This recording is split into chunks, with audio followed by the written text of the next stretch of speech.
The economic situation in Nigeria now demands urgent attention.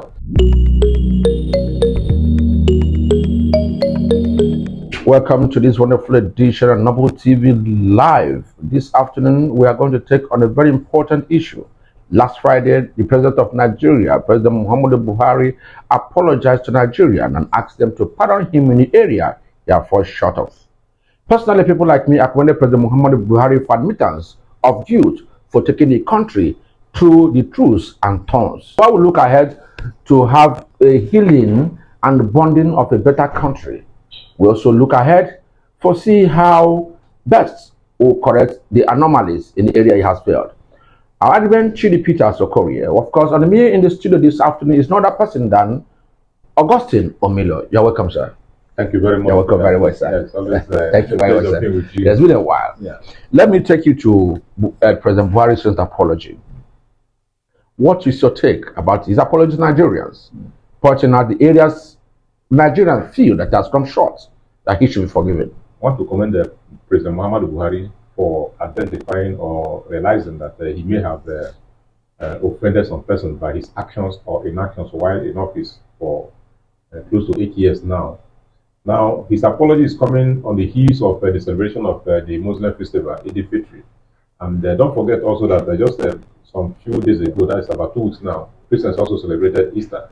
So, having said this, yes, Nigerians should actually forgive Muhammadu Buhari, not because it is worth it, but because we are other Christians, Muslims, or whatever religions we profess. Since he has come to realize that he may have one way or the other offended Nigerians.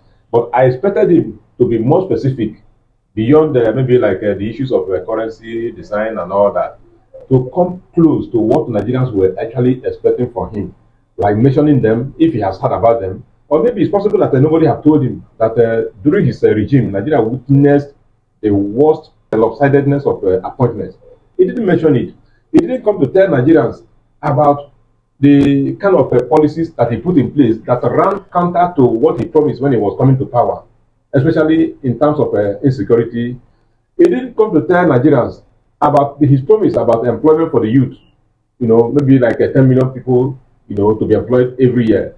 He didn't tell Nigerians about how he came to office and decided to develop a rail line that runs from Nigeria to Niger Republic, where in fact from Onitsha to Lagos, well, apart from now that maybe the second Niger bridge is being constructed, used to be hell on the road. So he didn't mention all those things that were falling short of what Nigerians had actually expected from him. So, but notwithstanding, since he has recognized that he has offended Nigerians, yes, I agree, we should forgive him and see how we can move ahead.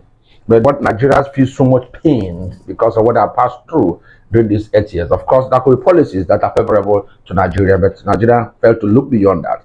Now that he's exiting office in the next few weeks, what are your expectations as regards to amending the area he has fallen short? Yes, my expectations is the incoming administration should learn lessons from what Buhari just said. Because he was not specific. But I think the incoming administration should understand why Nigerians are angry with Buhari and why probably Buhari has come to apologize, even though he didn't mention any specific areas apart from the monetary policy. So, having learned from what Buhari has experienced, they should buckle up to ensure that the needs of Nigerians are met.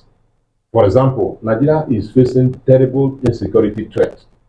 Nigeria is facing the kind of economic woes that, if not checked, in the next few, we were discussing about a few hours ago when you were even telling me that the Nigerians now, even if you cannot eat for 3 times a day, in fact, when you see once, you thank God. And if you don't see, you just pretend as if you have eaten yesterday and therefore there's no need for food today. So the economic situation in Nigeria now demands urgent attention. Then you come to education. Without education, the country cannot move. And if the country cannot develop its educational programs in such a way that the youth are developed intellectually and technically, there will be problem. And the case of insecurity, if our environment is not safe, foreign investors cannot come. And if these things don't happen the way they should happen and the way they are happening in other places, then Nigeria will be left behind economically speaking. Of course, these are just 2 questions that I've thrown to Augustine Omilo, and you can see his opinion about it, the issue of high inflation, high cost of living. it's not only peculiar to Nigeria, it's also something that keep happening in African continent. But before then, let me also draw his attention closer to the recent payments of peculiar increase or severance allowances to civil servants at the federal level. And again, the federal government push to distribute $800 million coming from the International Monetary Fund, IMF, to be distributed to 50 million Nigeria at 5,000 each to cushion for subsidy. So we are talking about money now coming to Nigeria, and all we could think is to cushion subsidy with $800 million, giving 50 million Nigerian 5,000. Not to think that in the same murky water where we are trying to come out from in terms of poverty, in terms of lack, we are still going back there by flimsy policies. Yes. Let me even disagree with you that it's going to be 5,000. Let me just, on my own, assume that it's going to be up to 20,000. Even if you give 20,000 to the vulnerable, it's not even enough.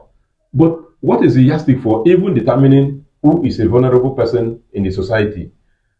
If somebody earns 30,000 naira a month, a graduate, I don't think that it will be morally right for anybody to assume that that person is working and therefore out of the vulnerable. And if you remove these people that are underpaid or underemployed in Nigeria, you discover that over 90% of Nigerians are vulnerable.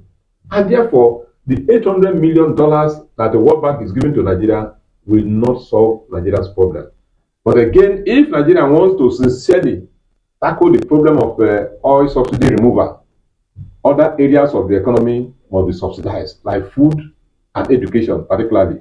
Because if people don't go to school, parents are finding it difficult to school, and at the end of the day, their children to go to school. And at the end of the day, you now say you are removing all subsidy and you are giving the parent maybe 20,000 naira. To do, is it to pay school fees? If you say you are giving 20,000 naira, is it to purchase food? So the question is, or the answer is no. And therefore, the oil subsidy removal must attract also introduction of other subsidies that will ensure the comfort of the people.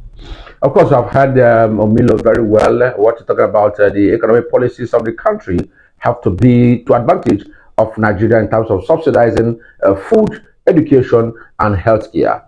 You have also talked about the president's apology and talked about the people or the next administration should learn lesson from the failures or perceived failures of the President Muhammadu Buhari and see how to make amends quickly and keep moving Nigeria forward. Of course, coming your way next beyond that is in Cameroon, where Pobian's son is contesting a November election to succeed his father. And of course, Pobian have gone ahead to increase the salaries of civil servants. In doing that, he also increased the pump price, increased food, taxation with hyperinflation.